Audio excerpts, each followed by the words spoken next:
Si yo creo, todo es posible. Si yo creo, todo es posible. Decirle al hermano que está a tu lado, si tú crees, todo será posible.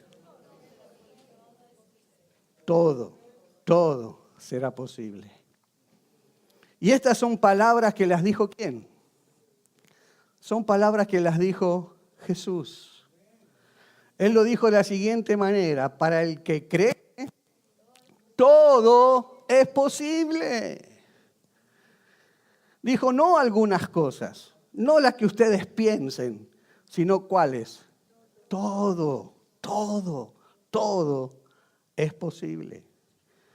Quiere decir que todas las promesas que Dios nos dio a nosotros como sus hijos, para que nosotros las podamos recibir, para que sean una realidad de nuestras vidas, nosotros debemos hacer ¿qué cosa?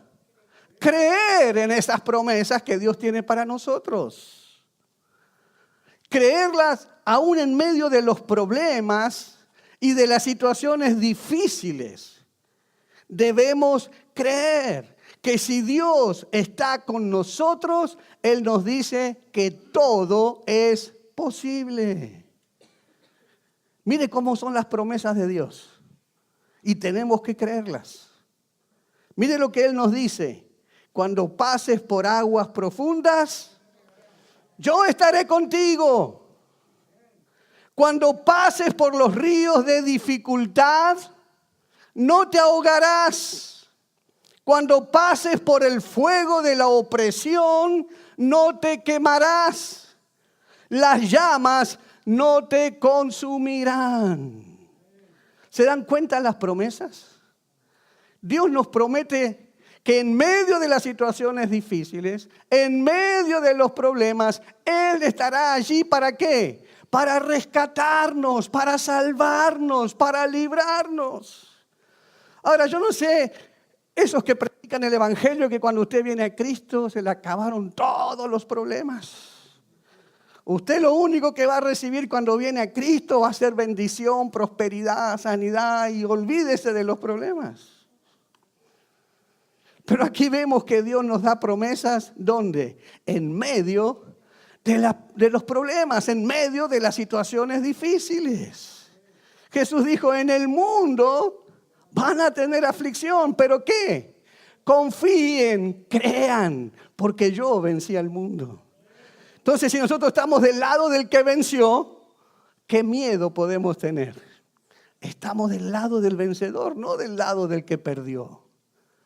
Esas son las promesas que Dios nos da. Es que si nosotros nos agarramos y nos aferramos a sus promesas, entonces todo será posible. Pero claro, el Señor pone que para que todo sea posible, la condición es creer. Creer. Esto me da a entender entonces también la contraparte. Que si yo no creo, ¿qué va a pasar entonces? Nada será posible. Creer es tener mucha fe. ¿Escuchó bien? Creer es tener mucha fe. Dígale que está al lado suyo. Creer es tener mucha fe. Porque tener mucha fe significa que tú no tienes nada de dudas. Significa que tú no tienes nada de incredulidad. Entonces tú tienes mucha fe. Porque si tú dudas o si tú eres incrédulo, entonces no esperes recibir nada de parte de Dios. ¿Se dan cuenta? Todo será posible si yo creo. Y nada va a pasar si yo dudo, si yo soy incrédulo, si yo no creo en lo que Dios me ha prometido. Por eso vamos a ver en la Biblia una historia donde Jesús tiene que enseñarle a sus discípulos que cuando no reciben es porque han sido incrédulos y además porque descuidaron la oración.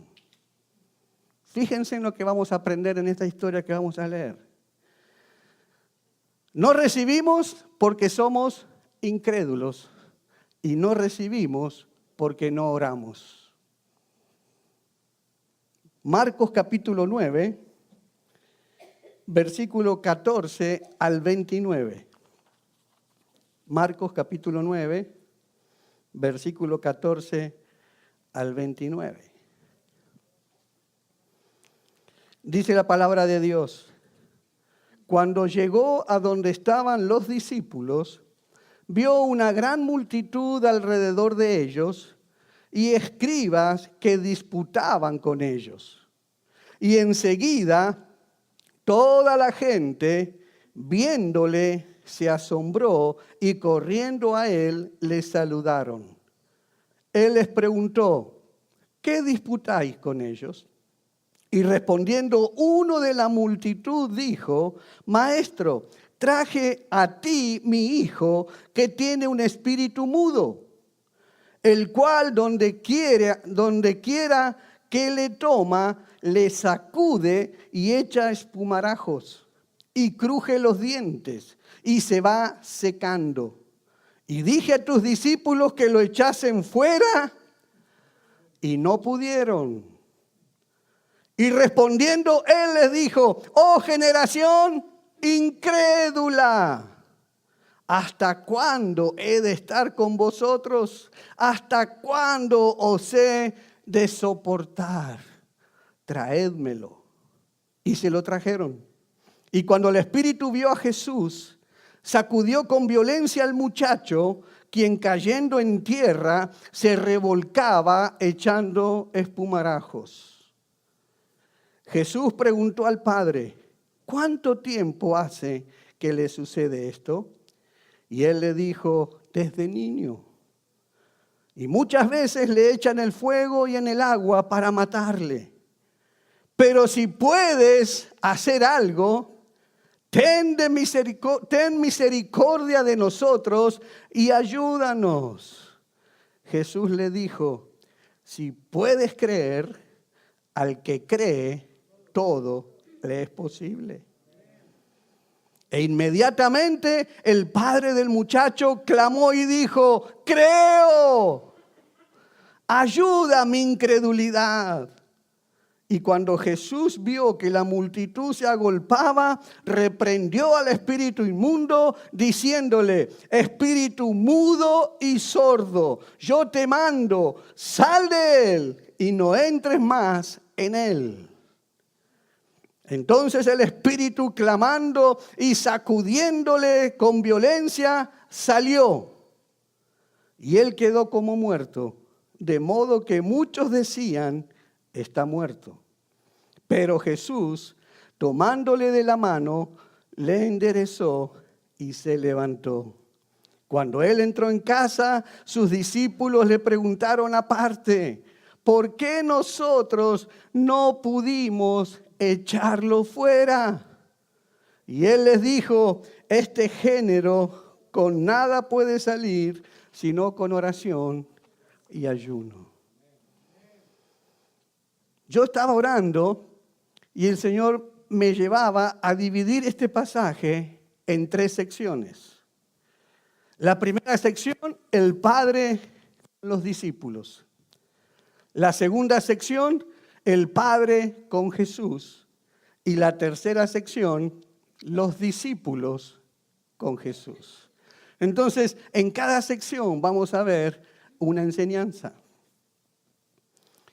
En la historia vemos que hay un padre que tiene un problema bien grande, pero bien grande, y que lo viene sufriendo por muchos años sin encontrarle ningún tipo de solución. Seguramente que este padre, queriendo buscar una solución para su hijo, había recurrido a diferentes lugares para pedir ayuda, pero no encontraba respuestas. Su hijo seguía igual o peor. Este señor, este padre tenía un hijo que estaba poseído, dice la Biblia, por un espíritu maligno que no le permitía hablar. La Biblia lo llama espíritu mudo. Y siempre que este espíritu se apoderaba de él, hacía con ese muchacho lo que quería. Violentamente lo tiraba al suelo, comenzaba a echar espuma por la boca, rechinaba los dientes, se ponía rígido. Y era un problema que lo venía sufriendo desde niño. Y muchas veces peor el problema se le ponía cuando este espíritu dice que venía y lo quería tirar al fuego, algunas veces, otras veces al agua, porque lo quería matar. Fíjense en qué situación estaba este hombre, este padre que necesitaba ayuda para su hijo. Tal vez muchos podamos estar pasando por dificultades muy grandes que no sabemos cómo salir y que se han convertido en verdaderos gigantes. Tal vez tenemos problemas con nuestros hijos. Me he enterado de padres que están pasando dificultades muy difíciles con sus hijos, que se preguntan, ¿qué puedo hacer con mis hijos? La situación ya se me escapó de las manos, ya está fuera de mi control. El problema ya que tengo con mi hijo es algo que yo ya no puedo hacer nada y el problema está muy grande, no sé qué hacer. Tal vez el problema es con las finanzas, de tal manera que hay muchos que no pueden levantar cabeza. Siempre que le va a salir un negocio, ¡pum!, el negocio se le cae. Y se mantienen en deuda, suben, bajan y no pueden vivir con paz financieramente. Tal vez otros los problemas que puedan estar llevando son enfermedades. Tal vez no enfermedades en su propio cuerpo físico, pero enfermedades sobre seres queridos. Tal vez padres, abuelos, hijos, tíos con enfermedades terminales, problemas difíciles. Tal vez en sus matrimonios a punto del divorcio hay infidelidad, hay crisis en la familia, problemas enormes, grandes y muchos tal vez por años que no han sabido cómo salir de ellos. Problemas en que los seres humanos nada pueden hacer. Solamente dependemos de un milagro que Dios haga. Y entonces vemos que este padre, este hombre, le viene a pedir ayuda a Jesús. Y seguro que llega a Jesús después de tanto buscar por tantos lados. Tal vez como muchos de nosotros cuando vinimos a Jesús, fue después de probar por nosotros mismos en muchos lugares sin encontrar respuesta. Hasta que alguien vino y nos habló del amor y del poder de Jesús. Y fue entonces cuando decidimos venir y poner toda nuestra confianza en Él. Cuando este hombre llega buscando a Jesús, porque seguramente que había escuchado hablar del poder de Jesús, de todos los milagros que Jesús había hecho, y vino creyendo, vino sabiendo que Jesús era su única oportunidad. Pero cuando él llega, dice la Biblia, Jesús no estaba ahí, no lo encuentra. Así que se pone a hablar con sus discípulos. Y entonces esta es la primera sección. El padre del muchacho hablando con los discípulos. Ahí la Biblia nos relata, nos cuenta que este padre le cuenta todo el problema que él tiene con su hijo a sus discípulos. Al lujo de detalle le cuenta todo lo que estaba sucediendo, todo lo que ha pasado, el espíritu que se había apoderado de él. Pero dice la Biblia que los discípulos no pudieron hacer nada por él. El padre les pidió, por favor, saquen este espíritu de la vida de mi hijo, pero los discípulos no lo pudieron hacer. Y los discípulos, en ese momento, si ustedes leen unos capítulos anteriores, ya habían recibido la autoridad de Jesús para echar fuera demonios. Es decir, los discípulos tenían la autoridad de Jesús para reprender a los demonios. Aún más, todavía lo habían visto al propio Jesús echar fuera demonios. Habían visto al propio Jesús sanar a los enfermos, calmar la tempestad y los vientos. Habían visto al propio Jesús resucitar los muertos. Pero entonces, ¿qué fue lo que pasó con ellos? Que ante el pedido de este padre, estos discípulos no pudieron hacer nada. Al contrario, dejaron a este padre aún más sin esperanza. El padre se encontró hasta ese momento que venía con esperanza de encontrar una mejoría en su hijo y resulta que hasta ese momento se queda peor de que cuando vino, sin esperanza. Entonces ahí donde entramos a la segunda sección, el Padre con Jesús. Es ahí cuando llega Jesús, dice el relato que leímos, que cuando Jesús llega, dice que encuentra un alboroto, encuentra a los discípulos que están discutiendo con los fariseos y con los escribas. ¿Quién sabe qué estarían discutiendo? Tal vez tratando de justificar por qué era que este muchacho no podía ser sanado, no podía ser liberado, y empezaron a tener temas doctrinales. ¿Quién sabe qué estaban discutiendo ahí? Y Jesús llega y les pregunta, ¿qué están discutiendo? Cuando hace esta pregunta y la gente ve que estaba Jesús y que todos se dieron vuelta y todos corrieron entonces a Jesús a saludarlo. Y saliendo de la multitud sale este hombre, el padre de este muchacho, que se para frente a Jesús y le cuenta todo a Jesús. Le cuenta todo exactamente lo que había pasado. Le cuenta todo su gran problema acerca de su hijo. Y le dice que le había pedido a sus discípulos que lo ayudaran, pero que ellos no pudieron hacerlo. Le fue con el cuento a Jesús. Tus discípulos no pudieron sanar a mi hijo. No pudieron expulsarle el demonio a mi hijo. Cuando Jesús lo escucha decir esto, yo creo que se alteró un poquito Jesús. Porque dice que exclama, generación incrédula. ¿Hasta cuándo he de estar con ustedes? ¿Hasta cuándo los tengo que soportar? Lo que le estaba diciendo Jesús era gente sin fe. ¿Hasta cuándo tendré que estar con ustedes? ¿Todavía necesitan que le demuestre más de lo que les he demostrado para que ustedes crean, para que ustedes tengan fe? ¿Hasta cuándo tengo que estar con ustedes?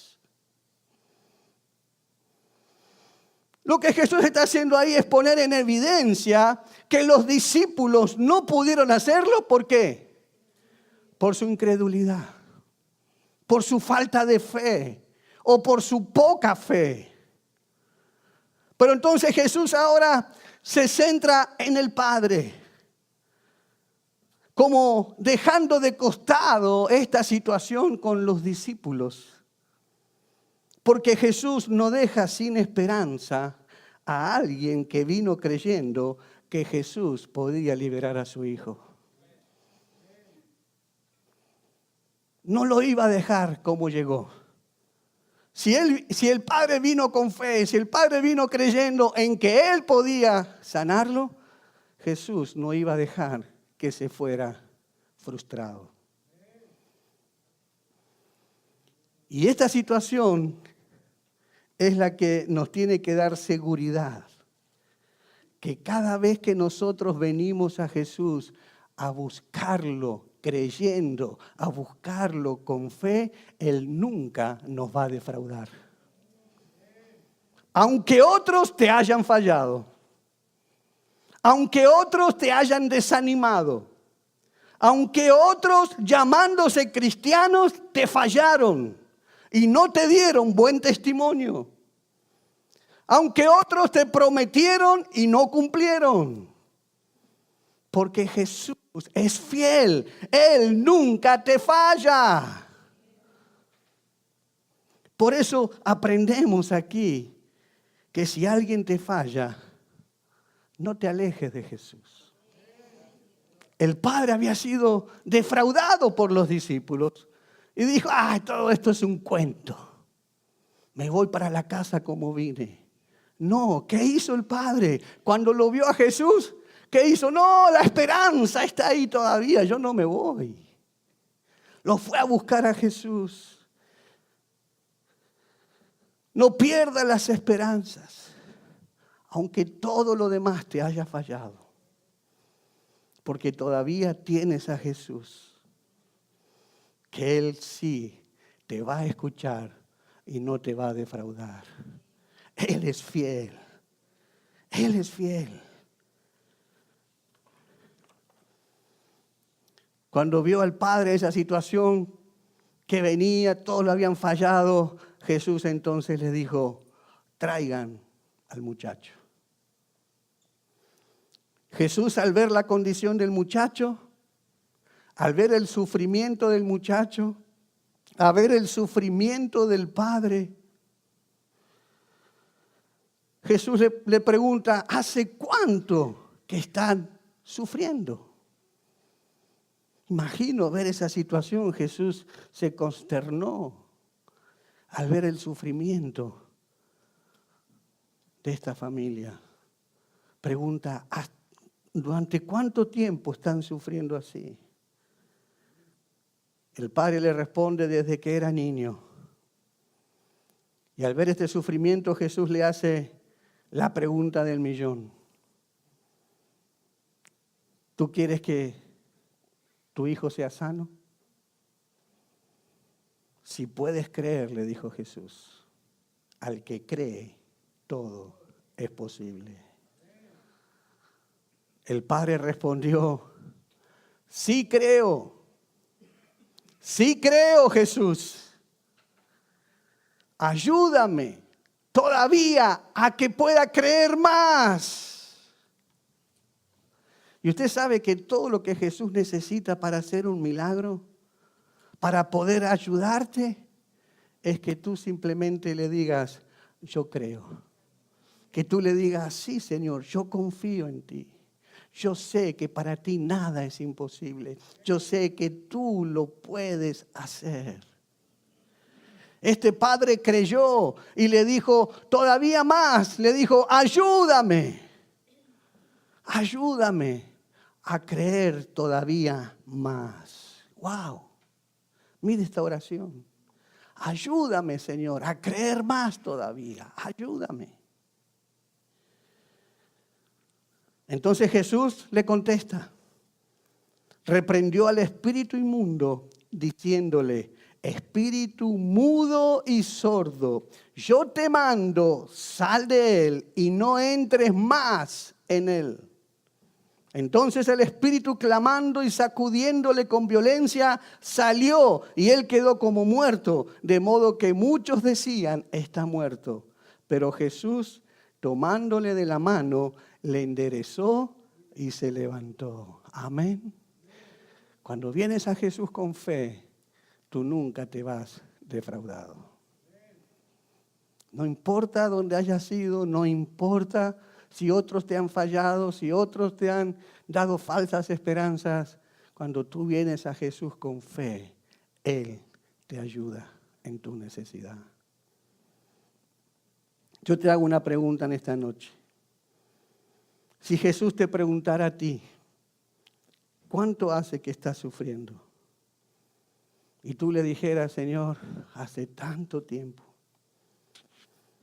Y le cuentas, ¿sabe Jesús? Fui por todos lados. Fui al psicólogo, fui al consejero, fui hasta el pastor, fui al doctor, fui al banco, fui a la agencia financiera. Señor, fui a tantos lugares, pero hasta ahora nadie pudo hacer nada por mí. Y Jesús te mira y mira tu dolor y te pregunta, si puedes creer, todo es posible para el que cree. ¿Qué le responderías? ¿Qué le responderías? Porque Jesús todo lo que necesita es que tú le creas. Jesús todo lo que necesita es que tú tengas fe. Jesús todo lo que necesitas es que tú lo veas a Él más grande que todo problema. Lo que hablábamos el domingo. Decile, no le digas a Dios lo grande que es tu problema, sino dile a tu problema lo grande que es Dios. No le hables a Dios de tu problema, háblale a tu problema de tu gran Dios. Amén. La tercera sección es entonces Jesús con sus discípulos.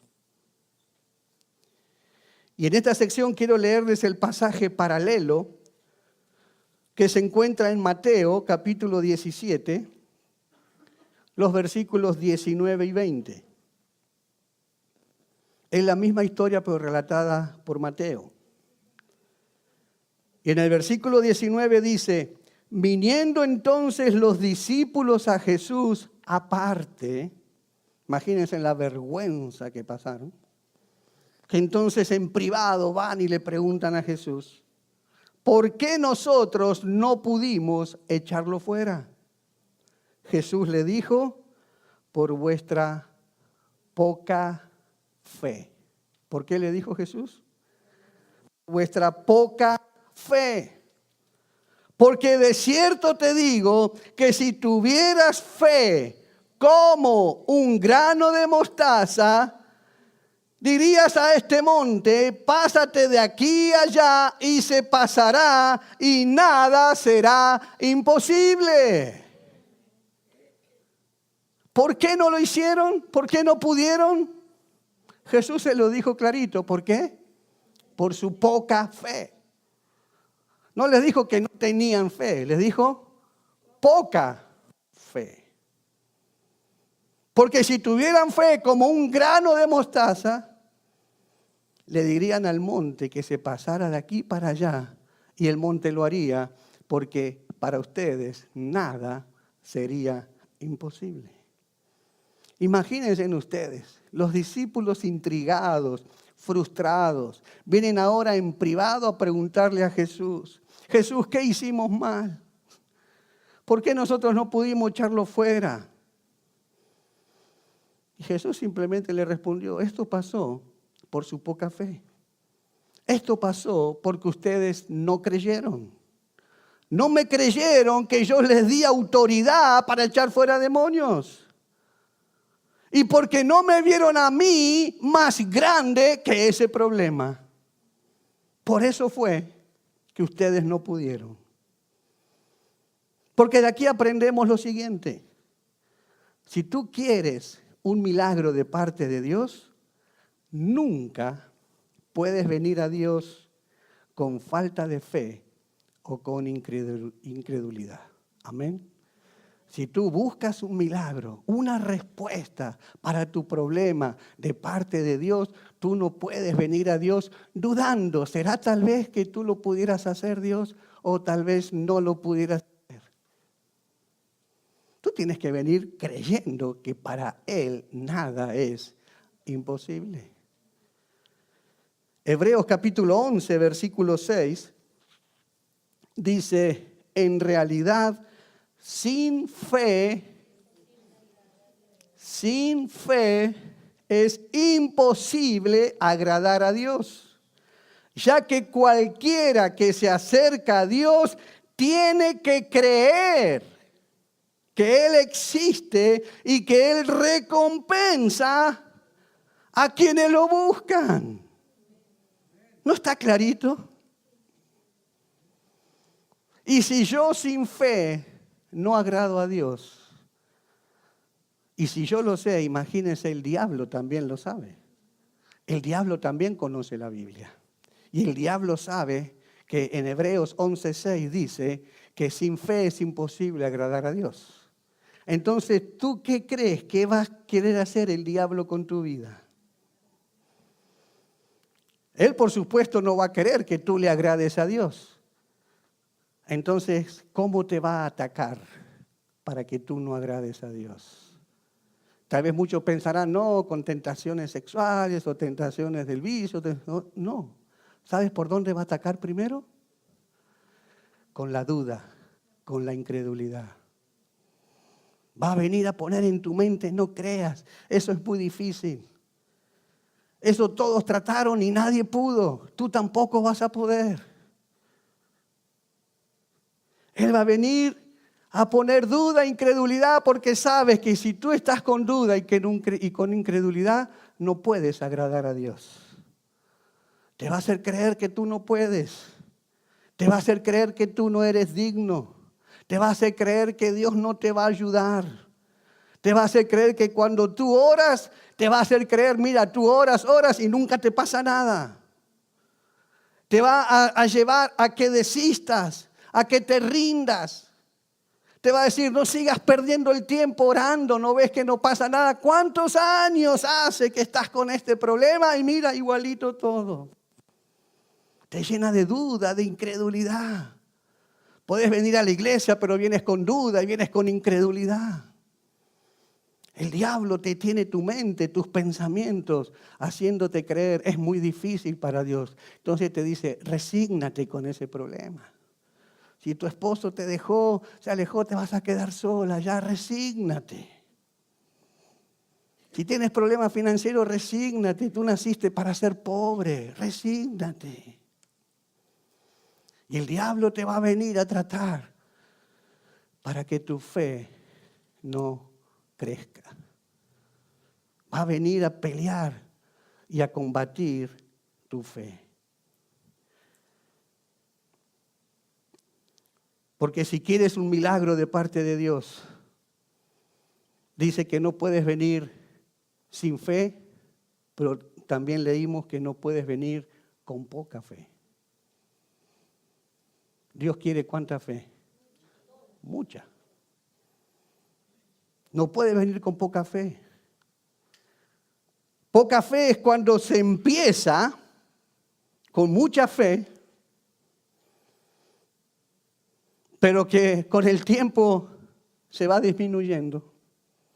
Y entonces esa poca fe no me alcanza. Yo empiezo con fe, pero al ver la situación como me va yendo, esa fe disminuye, se convierte en poca fe. Y entonces esa poca fe no alcanza para recibir el milagro de Dios. Mírelo a Pedro en Mateo capítulo 14, versículo 28 al 31. Señor, si eres tú, respondió Pedro, mándame que vaya a ti sobre el agua. Mándame que vaya a ti sobre el agua. Ven, le dijo Jesús. Entonces Pedro bajó de la barca y caminó sobre el agua en dirección a Jesús. Empezó con fe. Wow, Jesús, tú me mandas que yo vaya. Listo, yo te creo. Bum, bajó del barco y empezó a dar unos pasos sobre el agua. Pero, diga pero, ahí es donde viene la incredulidad. Ahí es donde viene la duda, cuando hay un pero. Pero al sentir el viento fuerte, tuvo miedo y comenzó a hundirse. Entonces gritó, Señor, sálvame. Y enseguida Jesús le tendió la mano y sujetándolo, lo reprendió. Se estaba ahogando, lo salva y encima lo reprende. Y le dice, hombre de poca fe, ¿por qué dudaste? ¿Hombre de cuánta fe? Poca. ¿Por qué dudaste? Pedro comenzó con fe, pero no le alcanzó para llegar hasta donde estaba Jesús. Comenzó a caminar, pero cuando ya vio los problemas que eran tan grandes, cuando comenzó a ver ese viento que empezó a soplar fuerte, cuando empezó a ver esa tempestad y esa situación, dice que tuvo miedo. Y como tuvo miedo, empezó ¿a qué? A dudar. Y mientras dudaba, se iba hundiendo.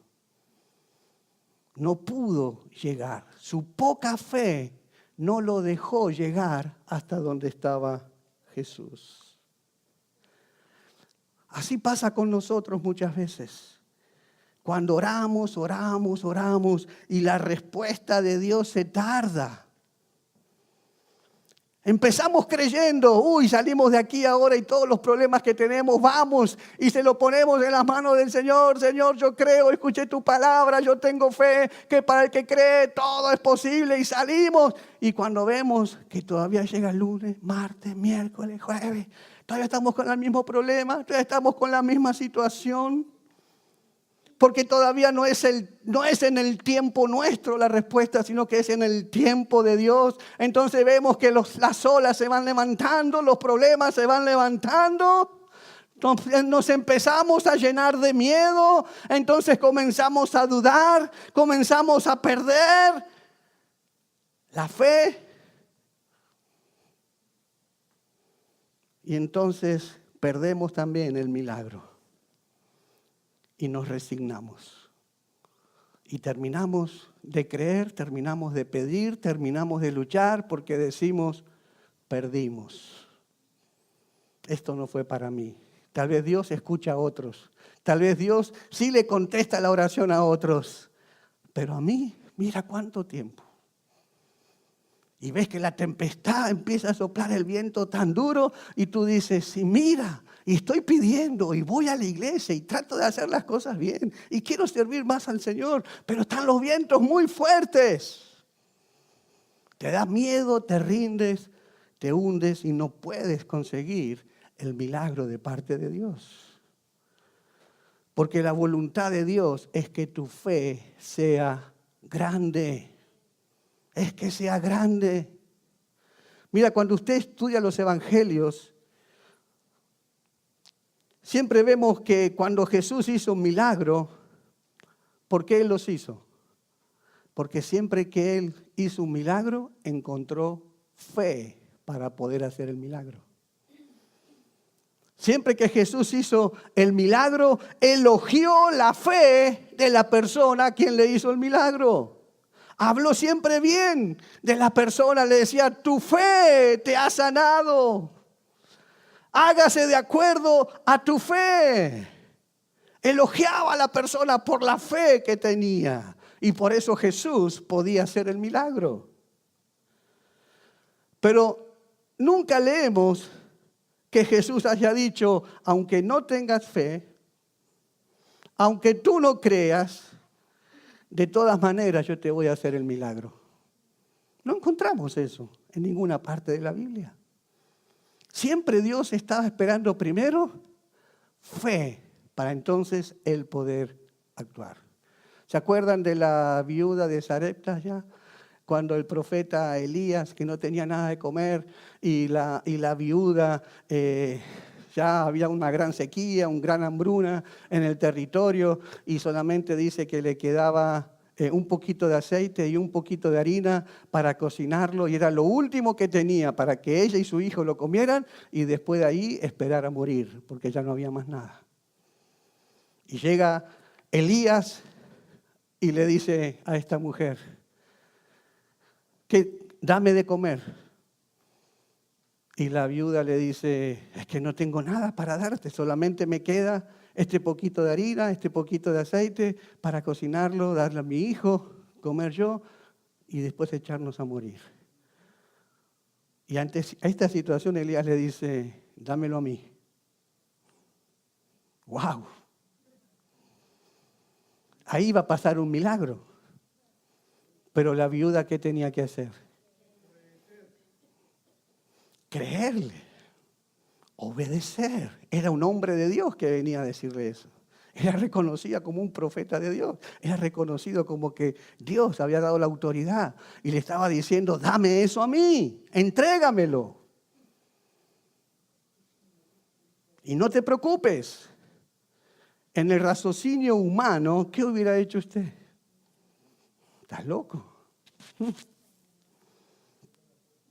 Pero cuando lo hizo, cuando tuvo fe, ahí es cuando Dios pudo hacer el milagro. Porque entonces la viuda se lo entregó, lo último que tenía. Y cuando le dijo Elías, ve y trae más harina y trae más aceite. Ve y pide tinajas a tus vecinos, ve y pide más. Y dice que esas tinajas, esos baldes, no se vaciaban nunca, sino que se iba multiplicando el aceite y la harina. Lo iba usando y eso nunca se acababa, nunca se acababa. ¿Qué necesitó Dios para hacer ese milagro? Fe, es creerle. Dios te da promesas. Si tú la crees, tú le demuestras con fe. Y una fe grande es decirle, Señor, yo no entiendo nada, a mí me parece una locura, pero si tú me lo pides, yo te creo, yo tengo fe en ti, te lo doy, te lo entrego, es tuyo, tómalo. Y va a ver después cómo Dios entonces puede obrar el milagro.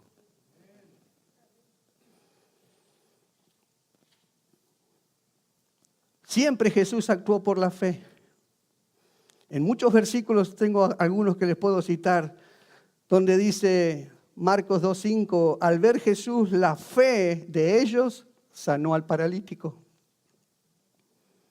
Marcos 5:34, a la mujer del flujo de sangre, Jesús dijo, hija, tu fe te ha salvado.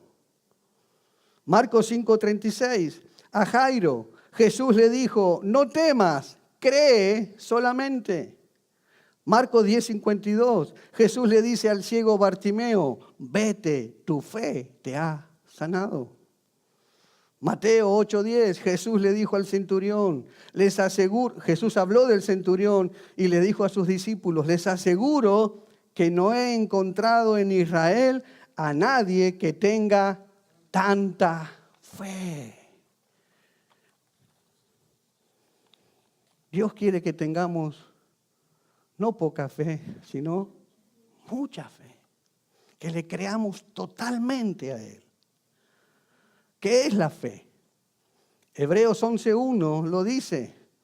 En la versión de la traducción del lenguaje actual, dice, Hebreos 11:1 dice, confiar en Dios es estar totalmente seguro de que uno va a recibir lo que espera. Es estar convencido de que algo existe aún cuando no se pueda ver. Me encanta esta versión. La otra versión dice, Hebreos 11:1, fe es la certeza de lo que se espera, la convicción de lo que no se ve. Me gusta mucho más como está aquí. Confiar en Dios es estar totalmente seguro de que uno va a recibir lo que espera. Es estar convencido de que algo existe aún cuando no se pueda ver. Eso es fe. Eso significa que si yo, por ejemplo, tengo que pagar la renta y no me alcanza el dinero, fe, lo que me dice ahí Hebreos, es que aunque no lo tenga, que aunque yo no vea ese dinero todavía, yo tengo la garantía, yo tengo la seguridad de creerle a Dios que ese dinero que yo necesito va a llegar. Eso es lo que me está diciendo ahí lo que es la fe. Y esto es tener una fe grande como Dios quiere que la tengamos. Ahora, pero tenga en cuenta lo siguiente, la fe no es ciega y la fe tampoco niega la realidad o la dificultad, amén. No es que usted está enfermo y entonces diga, no, yo no estoy enfermo. No es que usted tenga problemas económicos y entonces usted diga, no, yo no tengo ningún problema económico. La fe no es negar la realidad, sino, escuche bien, la fe es declarar el poder de Dios sobre los problemas y sobre las dificultades. Eso es fe, es declarar el poder de Dios sobre esas situaciones difíciles. Eso es fe. Nuestra fe no puede quedarse pequeña. Nuestra fe tiene que ir aumentando. Amén. Yo no me puedo quedar con una fe pequeña. Yo tengo que hacer que esa fe crezca. Y esto se lo decía Pablo a los cristianos en la iglesia de Tesalónica. En 2 de Tesalonicenses, capítulo 1, versículo 3, Pablo le dice: hermanos, siempre debemos dar gracias a Dios por ustedes, como es justo, porque su fe se acrecienta cada vez más. ¿Su fe qué hace? Se acrecienta. Su fe va creciendo cada vez más. Y Pablo le dice, le tenemos que dar gracias a Dios por eso, como es justo, porque su fe se acrecienta cada vez más.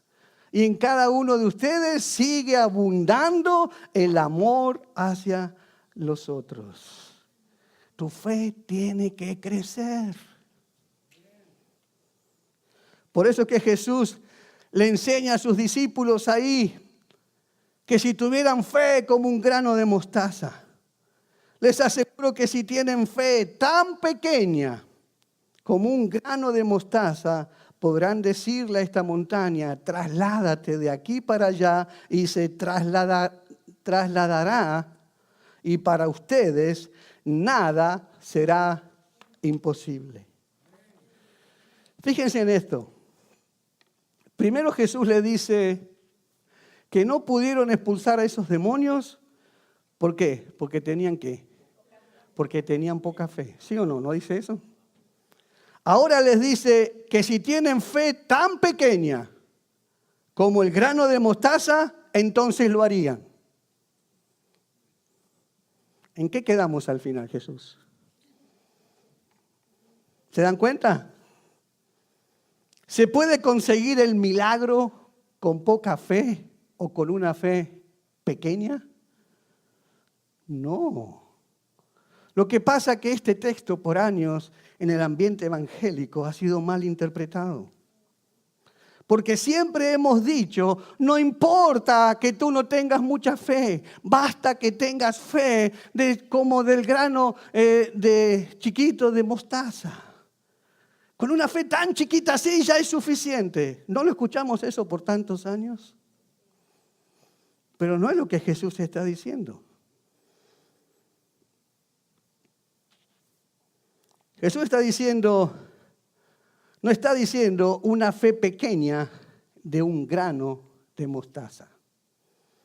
Jesús está diciendo una fe pequeña como un grano de mostaza. Lo que Jesús está hablando de la fe que crece como un grano de mostaza. Esa es la fe que puede sanar enfermos, echar fuera demonios y hacer toda clase de milagros. Jesús no dijo que tu fe sea pequeña de un grano de mostaza. Jesús dijo que tu fe sea grande de la misma manera, así como crece la semilla de mostaza. Ahí está la diferencia. No es pequeña de el tamaño de la medida que tiene el grano de mostaza. Está diciendo la fe como el grano de mostaza. Entonces ahí Jesús lo explica cómo se desarrolla la semilla de mostaza. ¿Cómo es que va creciendo esa semilla? Que es tan chiquita y cómo se puede convertir en algo tan grande. Entonces Jesús dice, la fe de ustedes tiene que ser como hace la semilla de mostaza, que es pequeñita pero va creciendo hasta hacerse muy grande. Y Él lo explica ahí en Mateo capítulo 13, versículos 31 y 32. Les contó otra parábola. El reino de los cielos es como un grano de mostaza que un hombre sembró en su campo.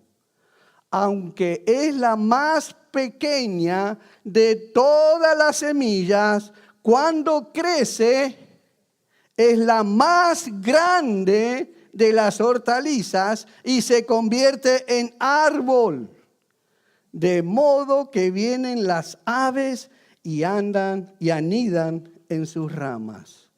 ¡Wow! ¿Se dan cuenta? La semilla de mostaza es la más pequeña, pero cuando crece se convierte en el árbol más grande que todos los árboles. Así es nuestra fe. Así debe ser nuestra fe. Si fuere como el grano de mostaza, entonces será una fe grande que moverá montañas. Amén. Te pregunto, ¿cuál es tu montaña que tienes hoy delante tuyo y que tienes que mover? ¿Será la montaña de la enfermedad? ¿Será la montaña de la escasez? ¿Será la montaña de tu matrimonio que no tiene arreglo? ¿Será la montaña de tus hijos que no vienen a la iglesia? Cualquiera que fuera esa montaña, dile ahora, muévete en el nombre de Jesús. Y esa montaña, dice la Biblia, se moverá. ¿Puedes creerlo? ¿Puedes creerlo? Si lo puedes creer, dale un fuerte aplauso a Jesús. Si lo puedes creer, dáselo y dile, lo creo.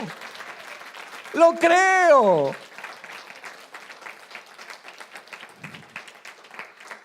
Lo creo. Y también Jesús le dice a sus discípulos, este género no sale sino con oración y ayuno. Como diciéndoles, ustedes quieren mover montañas, ustedes quieren echar fuera demonios, ustedes quieren sanar enfermos, pero lo quieren hacer sin orar. Lo quieren hacer sin orar. Jesús estaba hablando ahí de que los discípulos estaban flojos en la oración. Porque dice que se necesita, ¿qué? Oración y ayuno. Por eso que Jesús los reprende y les dice que una de las causas por qué no reciben, porque no pudieron sacarlo, es porque ustedes no llevan una vida de oración. Yo te pregunto, ¿cómo está tu vida con la oración y con el ayuno? Sé sincero contigo mismo y contéstate estas preguntas. ¿Por qué es que tengo tantos problemas que Dios me dice que Él puede hacerlos? ¿Cómo está tu fe? ¿Cómo está tu vida de oración? ¿Cómo está tu vida de ayuno? ¿Ayunamos solamente los primeros días del año, los 21 días en que todos juntos nos ponemos de acuerdo para ayunar? ¿O llevamos en el año aparte, donde Jesús dice en privado que nadie sepa, una vida de ayuno también para buscar a Dios? ¿Cómo está tu vida de oración? No estoy hablando, no, que tú me digas, sí, no, yo oro todos los días 5 minutos antes de salir de la casa. Yo le pido al Señor que me dirija en el viaje, que me ayude en el trabajo, que le doy gracias a Dios por el día. Y eso es lo que yo hago todos los días y después yo oro en el carro. Eso sí, mientras voy manejando, yo voy orando. No estoy hablando de esa clase de oración. Estoy hablando de lo que Cristo enseñó a orar.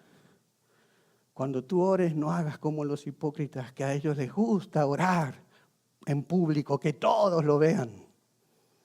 Sino la vida de oración que Jesús quiere es aquella donde tú te metes en tu cuarto de oración, cierras la puerta y allí te pones a tener una intimidad con Dios todos los días, diariamente, buscando la presencia de Dios en tu vida. Y Jesús dice que cuando tú oras así en privado, entonces Él te va a recompensar en lo público. Entonces vas a poder ver milagros. En tu casa, en tu familia, en tu economía, en tu cuerpo, vas a empezar a ver milagros. La iglesia va a empezar a ver milagros cuando comencemos a orar, iglesia. No oramos. Venimos y invocamos todos los días, todos los martes, los días que tenemos oración en la línea de teléfono y nadie ora como iglesia. Y queremos que la iglesia se llene y queremos ver los milagros en la iglesia y queremos ver que Dios haga cosas tremendas en medio de nosotros. Pero ¿cómo estamos con la oración? ¿Cómo estamos con nuestra vida privada de ayuno? ¿Cómo estamos con nuestra fe? Si crees, dijo Jesús, todo es posible. Para terminar, tal vez hoy te estés preguntando, ¿y cómo hago entonces para aumentar mi fe? Tienes que saber que la fe no viene comprando un libro que te dice 10 pasos para aumentar la fe. Tú sabes que la fe no te va a aumentar de esa manera. Si tú quieres que tu fe aumente, tienes que hacer eso. Vete a solas con Jesús. Enciérrate en tu cuarto y profundiza tu intimidad con Él. Haz que crezca esa relación con Jesús, que tú cada día lo conozcas más, que a ti te sientas mal cuando no lo haces, porque le fallaste, porque no estuviste con Él. Él te estaba esperando y tú lo dejaste plantado. Ahí aprenderás cuando tú escuchas el corazón de Jesús. Ahí es cuando tú lo conoces más, tu fe va a ir aumentando cada vez más. Pasa tiempo de calidad en la presencia de Dios y seguro que tu fe va a crecer. Además, la Biblia dice que la fe viene por el oír la palabra de Dios. Llénate de la palabra de Dios. Come palabra de Dios. Aliméntate de la palabra de Dios. Escucha las prédicas. Que todo tu entorno alrededor tuyo sea Dios. ¿Y qué te importa que los demás te digan fanático? Para vos todo es Dios. Que sea Dios. ¿Qué me importa lo que me digan? Para mí es Dios, Dios y siempre será Dios. No dejes que el diablo te tire misiles a través de los medios de comunicación hoy en día, cómo se están propagando. La sociedad, cómo está refutando las leyes de Dios, cómo están yendo en contra de lo que Dios enseña. ¿Para qué? Para hacerte dudar en las promesas que Dios te ha dado. Sin fe es imposible agradar a Dios. No es difícil, no dice difícil, no dice sin fe es difícil. Dice sin fe es imposible. Imposible agradar a Dios. Si yo creo, dijo Jesús, nada será imposible. Amén, iglesia.